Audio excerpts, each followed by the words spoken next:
Coming up on Now See This. You'll meet a hardcore storm chaser who gets blown away by his hobby. You'll see why boats were made to run on water, not through the air. You'll see a motorcycle competition that defies common sense and gravity. And you'll learn a brand new game where every player has the hot hand. Think you've seen it all? Now see this.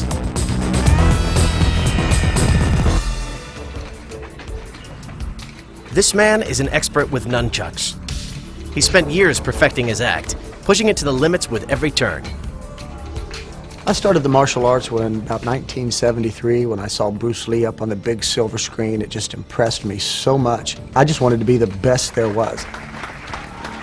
Lee Barden did become the best and earned a reputation as a colorful performer. But he wanted more. I started using fire in my martial art act about 4 or 5 years ago. But fire is a risky and unpredictable element. The problem with fire on nunchucks is once you get rolling, you can't stop. Lee used the flaming nunchucks so often, he got careless, and one performance still haunts him. That night, we were trying something different. We were going with a theme, so we decided the devil went down to Georgia. I thought, what a great idea to put my fire chucks in a pan. My assistant was going to light the chucks, and I was going to pull them out and start the routine. But everything that could go wrong, does.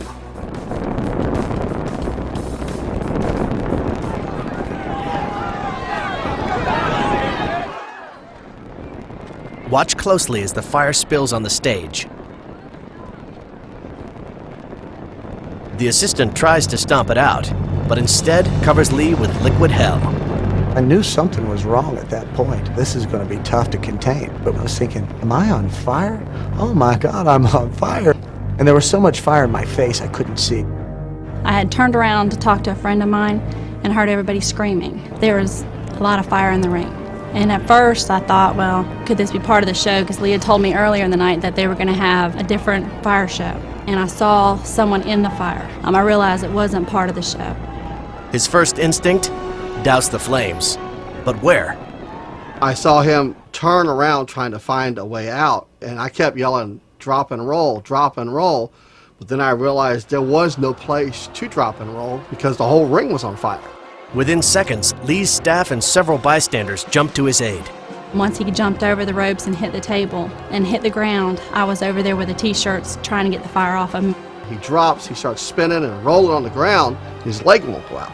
Somebody comes down with some bottled water. I grab the bottled water and squirt the bottled water on his leg. Well, when I did that, it was like a light bulb going off to everybody else, and water started coming from everywhere. The harm, however, was already done. 30 to 40% of my body had second and third degree burns.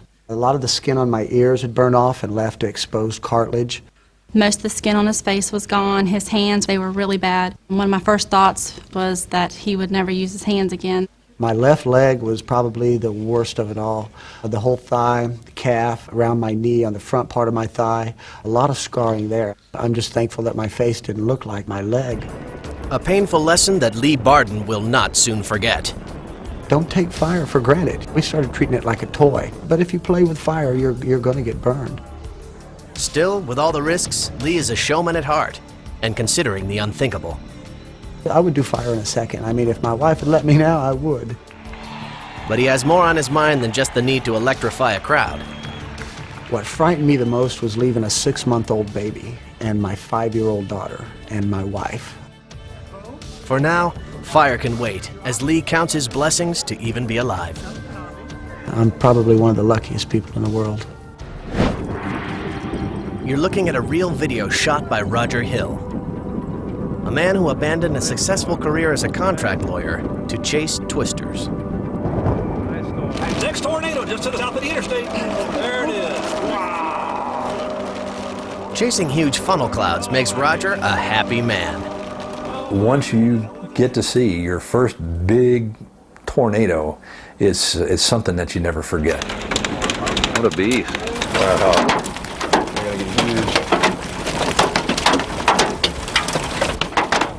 When storm season rolls around, Roger and his chasing buddy, Dave Gold, take tourists along for the ride. But today will be anything but a joyride. Guys, it's coming fast! How far south do you want to go before you stop? Huh? Haul ass! We're in danger!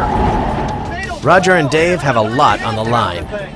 They've got a van full of nervous tourists who are trusting them with their lives. Go back, people. Here, look at Large it. tornado, Bill! Large tornado! It's humongous! It's right west It's like of us. nothing they've ever seen. A rare F4 classified tornado with winds in excess of 200 miles an hour is bearing down on them big time. It's humongous! It's right west of us! We got a great man, view of look at it, look at wow! Look at that. Huge tornado, Bill! Oh, here, look at the debris Gigantic moving around the thing. Oh my God, it's in North Waterloo! In this situation, human instinct tells you to turn tail at the sight of a tornado this large. But Roger's devotion keeps him heading into the twister's teeth. Man, you gotta hurry! Go back, people. Here's the cop right here. It's south! Oh, my God. A second tour group that was tailing Roger and Dave calls to say they've lost their way and aren't sure if they can catch up. Get it! You guys gotta go. If you're gonna do it, man, you gotta hurry! Are you back there? How far south do you want to go? Get south of this damn thing. I don't want to die. The lost tour group chooses to play it safe and stay put. Roger, however, thinks he's beaten the storm and decides to stop to let his tourists take it all in. But some sightseers aren't so sure it's a good idea. Going north. We're safe here. We're fine. Think again. Across the street. The tourists race to the van, but Roger risks the wicked winds and continues to roll tape. Hang tight, people. Hang tight. You're fine right here. It's going across the road. Oh, my goodness, those houses. Man, look at this. Look out, look out. Hang on. Hang on. Hurry up. 70, 80 miles an hour. Hang on. The tornado is growing and quickly closing in. Roger's storm-chasing instincts tell him to stand his ground and capture nature's fury. But there's something different about this one. It's as if the storm is chasing him. This is his last chance to run. Hey! Get in the basement! Roger races back to the van, makes sure his tourists are buckled in, and then heads south, praying he can get out of the twister's path in time. The F4 swallows up a neighborhood that was situated just 400 meters from where Roger and his tour group were once standing. Between Roger's heavy foot and 15 years of experience chasing storms, the tour group gets far enough south where everyone can breathe easy. Only then can they joke about their brush with death. You guys got your money's worth in 3 hours. Yeah. Oh, did you see that? That was what, a power line flash there? Yeah. You can hear it. It was very dangerous at that particular point, and we actually feared for our lives. We didn't know for sure whether we were going to be able to get out of the path of this particular tornado or not. But fortunately, we just got south of the highway, and a tornado crossed the road and just demolished everything in its path. Look at this car. This is incredible. Absolutely incredible. The twister wasn't kind to the residents of Dunkerton, Iowa. It cut a swath of destruction a half-mile wide, killing 2, injuring hundreds, and causing over $5 million in damage. I remember seeing after the tornado went through was a circular saw blade that had become airborne out of somebody's garage and had penetrated a tree probably 6 inches deep. Roger admits he was stupid to have stood out in the storm. Oh my goodness, look at this! Hang tight, people, hang tight! But he didn't quit his desk job to play it safe. Today, Roger lives life on the edge and loves it. My goal in life is to see as many tornadoes as I possibly can before my time on Earth is up. And if I do that, I'll be happy. Highway now!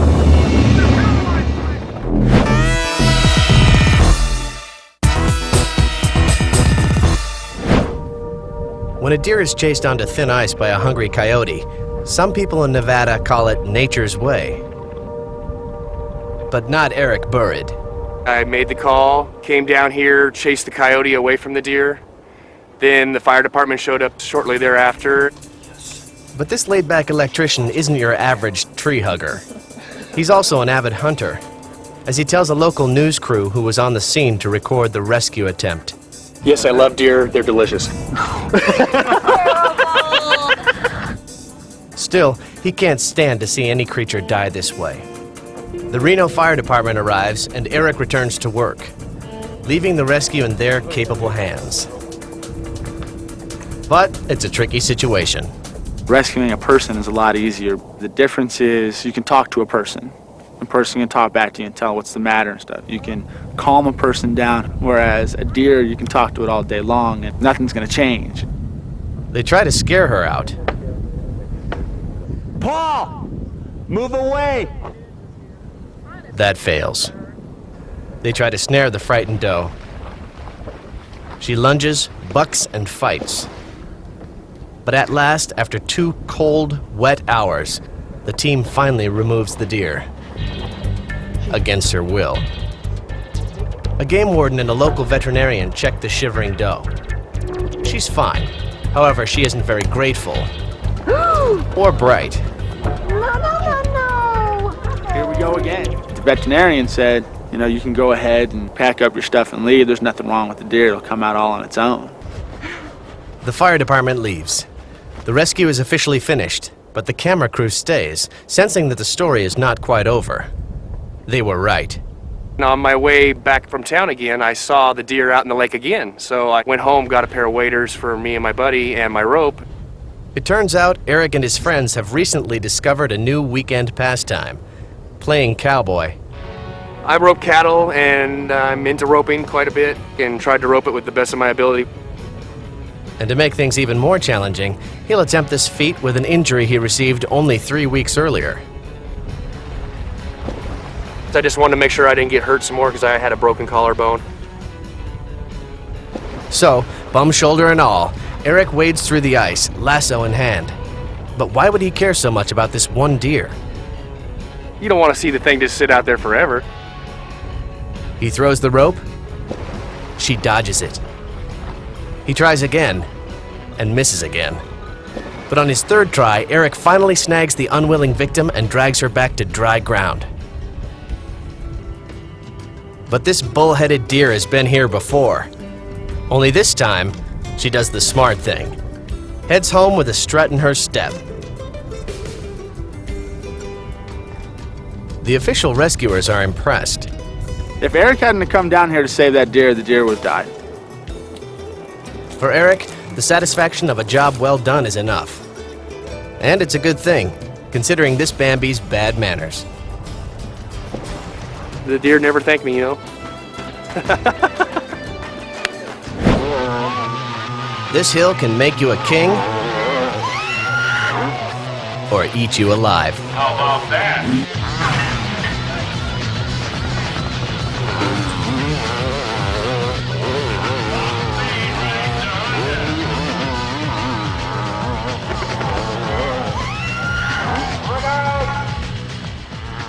Thousands of adrenaline junkies gather in Billings, Montana to watch bikers battle it out at the Motorcycle Hill Climb Championship.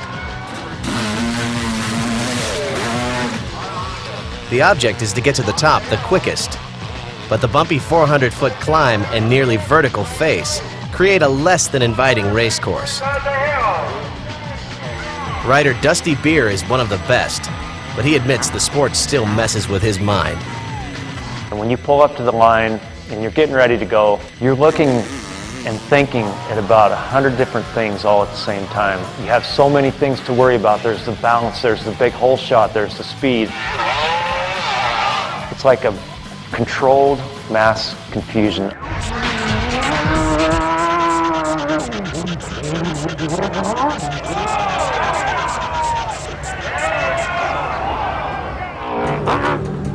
When riders lose control and break away from their bikes, a kill switch stops the engine, but it doesn't stop the chance for pain.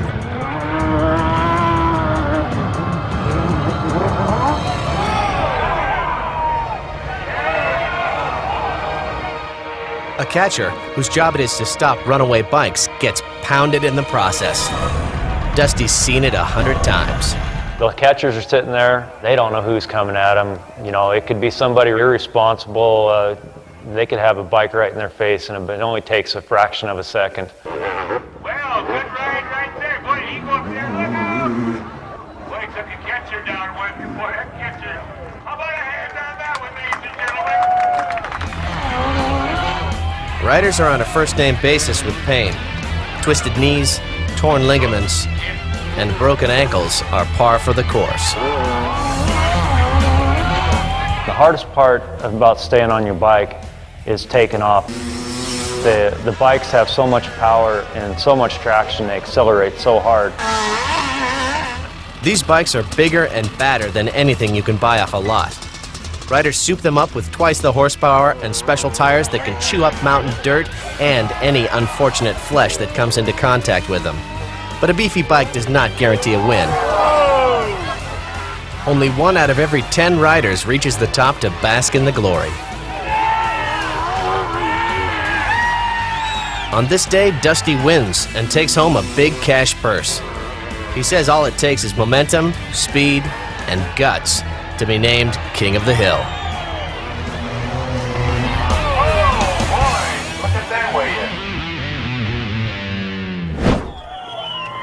It's the annual street festival in Najapa, El Salvador. Locals flood the street for an evening of marching bands, face painting, and parade floats. But this is where all similarities to your standard town festival end.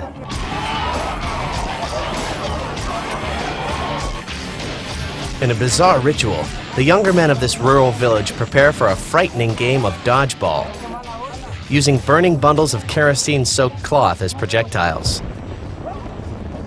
The tradition dates back to the 1740s, when a nearby volcano rained fire across the countryside. Miraculously, their town was spared. Now, as the modern-day citizens look on, the young men prepare to reenact the event. The show used to be a religious ceremony honoring Saint Geronimo, who they believe saved their village from fiery destruction. But all pretense of religion has long since vanished.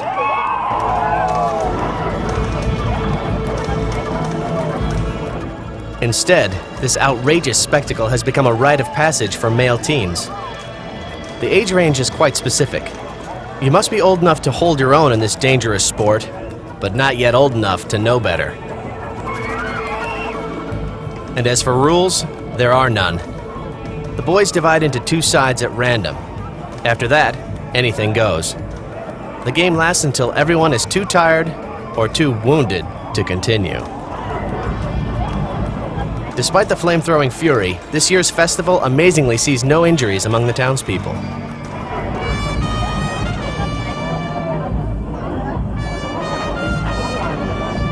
Perhaps Saint Geronimo still watches over Najapa after all.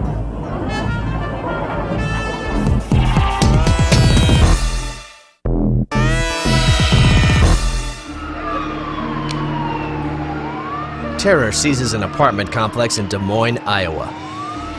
Moments ago, residents fled for their lives when a hail of bullets ripped through the walls of several units. Now police have Anthony Handy cornered in his 3rd-floor apartment. With a 5-year history of drug violations, he's a known troublemaker, but his reign of destruction is just getting started. He's just throwing stuff out the windows. His girlfriend told police she walked out while he was getting high. Left to himself, he turned violent, and negotiating with someone on drugs is virtually impossible. All right. Problem. As books and furniture rain down on officers, the suspect suddenly appears at his window, brandishing his weapon.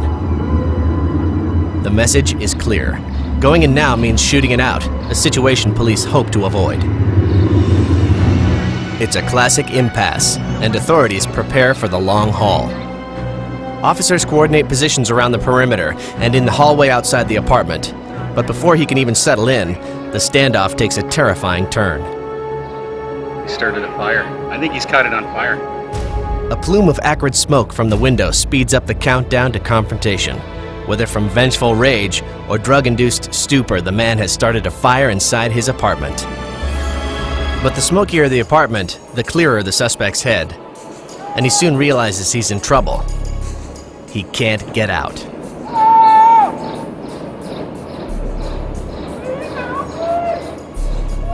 Police rush up to the building's third-floor hallway, but the growing heat drives them back.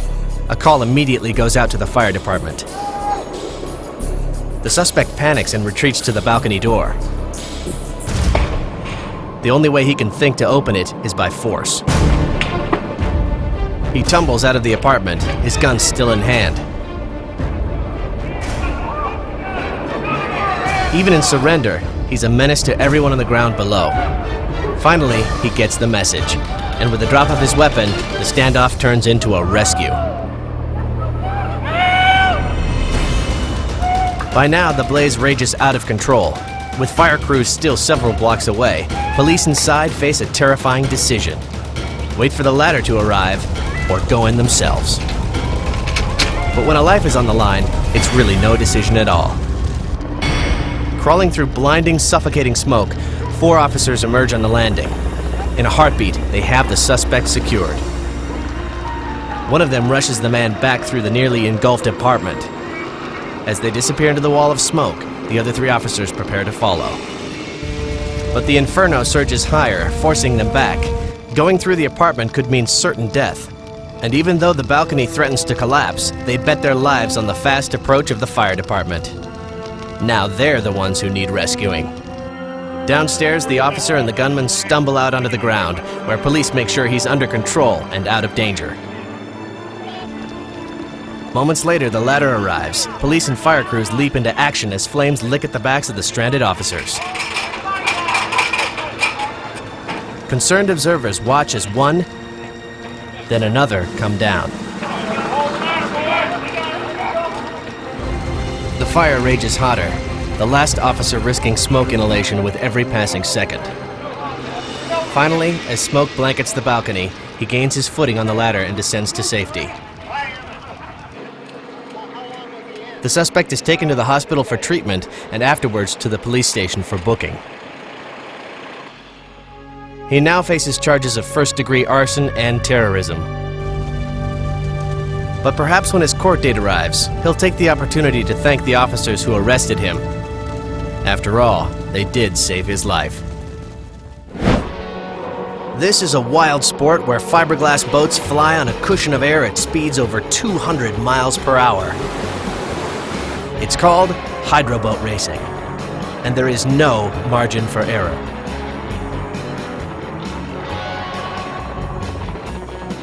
Today, champion racer Dave Promnitz is in Bakersfield, California for the national finals. Tomorrow is his birthday. Dave hopes to celebrate with another victory, but he has a major surprise in store. He fires up his nitro-fueled drag boat called Just Another Toy. Now that's an understatement. In a qualifying heat, he rockets into an early lead. Within seconds, Dave tops out at a heart-pounding 220 miles per hour, but something breaks down. The boat becomes airborne. It breaks into 1,000,000 shards of fiberglass, somersaulting down the race course.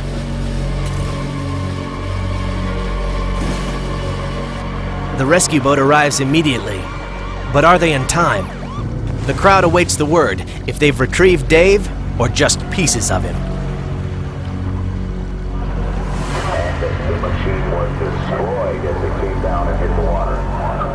As the rescuers return to shore, everyone in the stands tries to see if the man they pulled from the water is moving.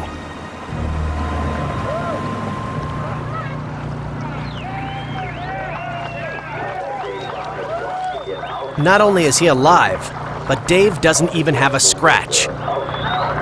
After a quick check by paramedics, he can't wait to watch the crash on video and discuss with his crew what went wrong. I didn't really know what it did until I watched video of the pass, and you can see that it looks like it sheared the shaft right off of the back of the strut. In layman's terms, part of the propulsion system breaks and the boat cartwheels into the air. However, what saved him wasn't anything he did. The boat was equipped with this space-age capsule designed to withstand even a head-on crash with another craft. I told him that I would never get in another boat without a capsule. I don't care what it costs. He wouldn't be talking to me right now. You got to have them.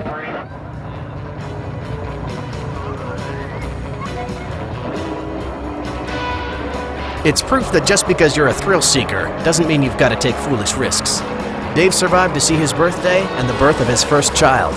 He's got more to lose now, so he gave up racing hydro boats for something a little safer: top fuel dragsters.